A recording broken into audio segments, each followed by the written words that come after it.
nga, kaliwa daw. Hey, ito pala yun. Marilaki.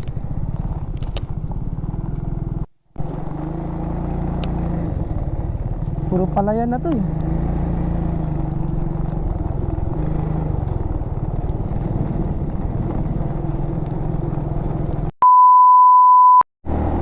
Nandito po tayo ngayon sa Santa Maria, Laguna.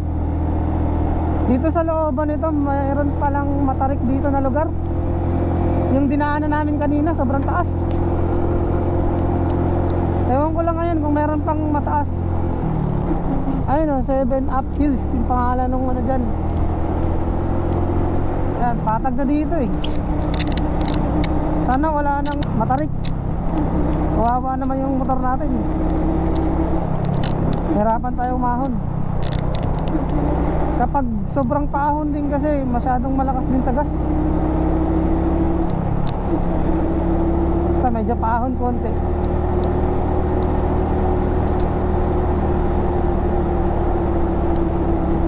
Bundok siya.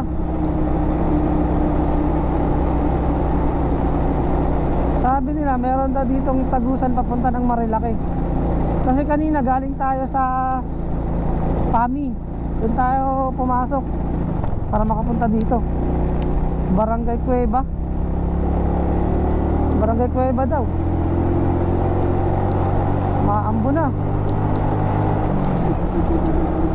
Huwag naman sana muna. Wala pa naman masilungan dito. Ang tarik oh.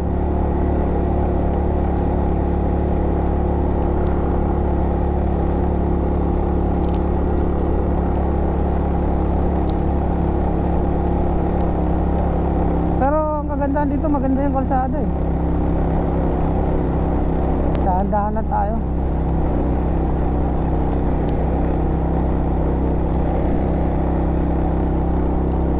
Saan kabahay-bahay. Sobrang tarik oh. Bumabagal na yung andar natin. Primera.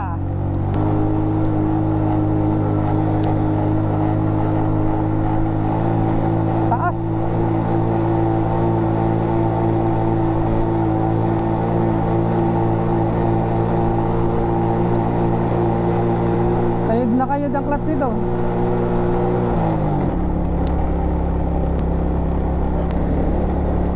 Ito pa lang yung kabahayan na nakakikita ko dito. May simbahan pa dito. Ayun ang mga gasolina dito, bote-bote. Buti na lang nakapagpagas na tayo kanina sa may bandang munisipyo ng Santa Maria. Kasi mahirap na eh. Bukutan tayo ng pagkaubos ng gasolina rito. Delikado. Sana huwag munang tumuloy yung ulan. Ayan, puro patag na.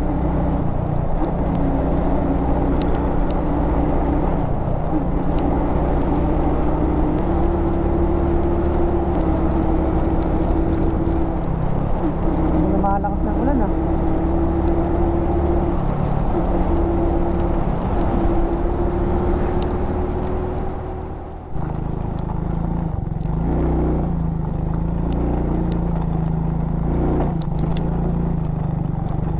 Grabing kalsada ah.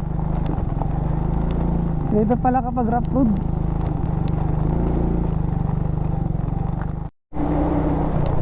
Buti na lang naubos na rin yung lubak. Lumanda na ulit yung kalsada oh. Sobrang tarik pa.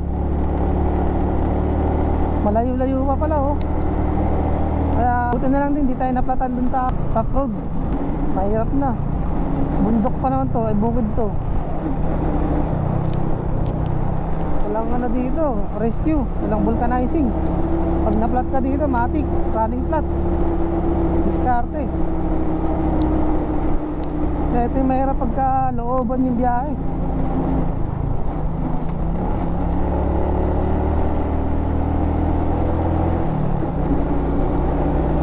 Ay, wala masyadong kabahay-bahay dito. Yun na may nadaanan tayo. Ngayon, wala na naman. Sobrang lawak din pala ng Santa Maria, Laguna. Dahil pang bakante dito. Sarap tumira dito. Sarap mag-camping. Ganda ng lugar. Sobrang tahimik. Malayo sa lugar ng Marites. NSJ Farm, NSJ Forest Park. Ilan pa lang yung mga ano dito, private property na ano. Pero siguro yung mga area dito may mga nakabili na rin dito. Hindi lang halata. Kumbaga, diba tinatambak pa kasi. Taon-taon pa rin.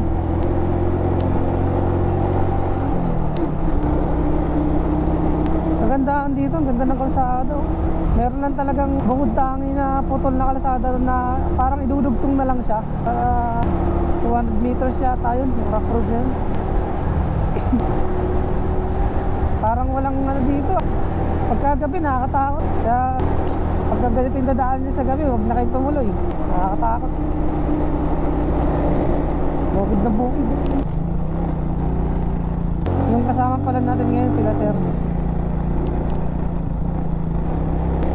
Sayang, ganda sa ano. Kung wala na sana kaming gagawin ito pagtapos, sarap sana maligo sa pools eh. Kaya lang medyo walanganin. Kaya kasi may gagawin pa kami. Set up na lang namin ng schedule yung swimming, pag-camping. Ano to, main highway? Ano kayang kalsada to? Sabi ka, kaliwa daw. Hey, ito pala yun. Marilaki. Marilaki to eh. Oh, totoo nga, Marilaki nga talaga. Ah, yun pala yun. Meron palang daanan dun.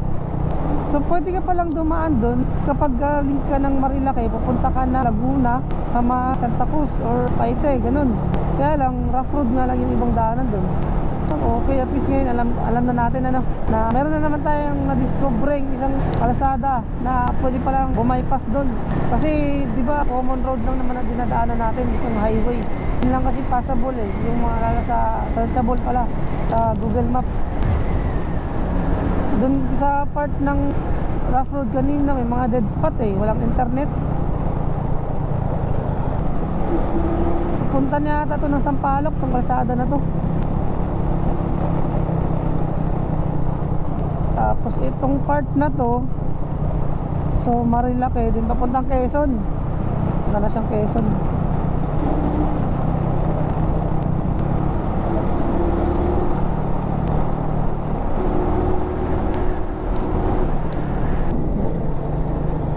So part pa rin pala ng Santa Maria, Laguna ito. Ang sarap naman dito, nakaka-relax yung kalsada oh. Sarap mag-rides. Puro puno yung paligid oh. Presko, lamig. Ganda. Ganito talaga yung masarap eh, yung kalsada na maganda yung daanan, tapos ang ganda pa ng paligid, puro puno. Kumbaga, I love nature. Sarap.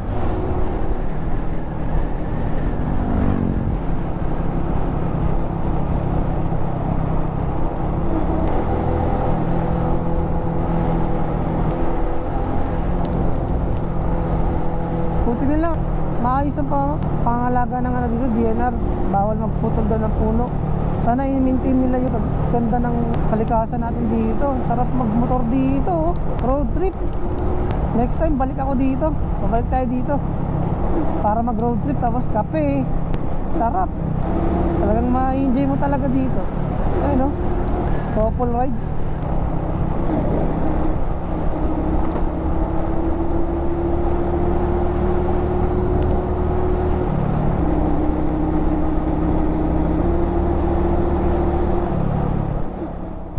Yun oh, Santa Maria, Laguna. Yung pinanggalingan natin kanina, yun yung kalsada na galing Quezon. So ito, papunta na to ng Sampaloc, Tanay. Ayun oh, nakadaan na ako dati dito eh. Isang beses yung galing ako ng Quezon. Ito pala yun. Hindi ko lang sure kung madadaanan natin mamaya yung arko ng Infanta or baka dun sa likod yun. Basta ang dulo nito sa may Sampaloc, papuntang Regina Rica. Kasi dati yung galing ako ng Quezon Province sa may dagat, dito ako dumaan eh, mag-isa lang ako noon. Umuulan pa yun, pagi pa yung lugar dito. Alala ko nga, naubusan pa ako ng gasolina noon eh. Buti na lang may nagtitinda dito ng mga Buti-buti lang na gasolina. Tapos bumili rin ako ng gulay na pako. Nasiraan yata. Yung pako na gulay na yon, binili ko yun sa nagtitinda ng gaas. Kaso pag uwi sa bahay, kaya pala ko may nasiraan. May gumagawa pa ng kalsada. Ayos. Napaganda na nilalalo yung kalsada rito. Ayun nga po, yung pagasolina ako, may nagtinda na rin ng pako. Tapos pag uwi ko sa bahay, nakalagay yun sa motor. Hindi ko napansin yung pako na iniwan ko sa compartment ng motor ko. 2 days na yata siya bago ko siya nakuha. Ayun, bulok na. Kaya sayang lang yung pako. Nabulok sa lagayan sa motor. Pinapaganda nga nila yung kalsada. Ayos. Nice. Ayan po.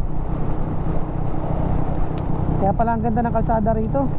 Kaya sa mga mahilig mag road trip, lalo na kapag Sabado at Linggo, ang dami pong mga riders dito.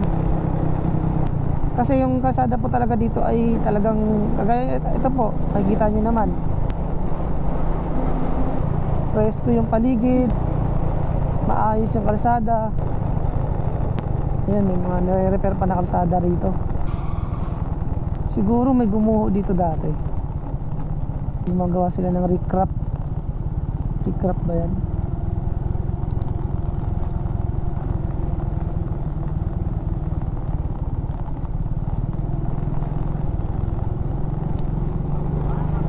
Delikado yan, bangin no?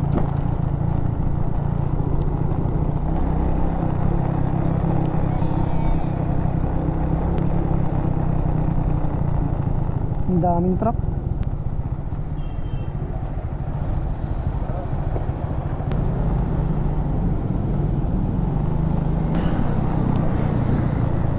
May ilog dito sa gilid oh, mukhang malinis yun ah.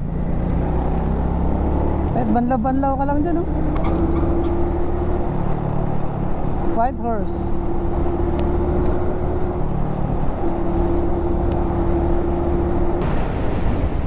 Kanina lumakas yung ambon, buti na lang dito nawala. Parang alahin na natin ah.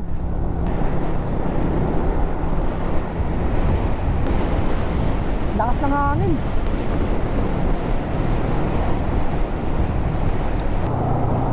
So yun po, kanina lumakas yung ulan. Sumilong muna kami, tapos ito may nagbabike din dito. Kaya ang sarap dito. Kaya sana po mapasyal din po kayo dito.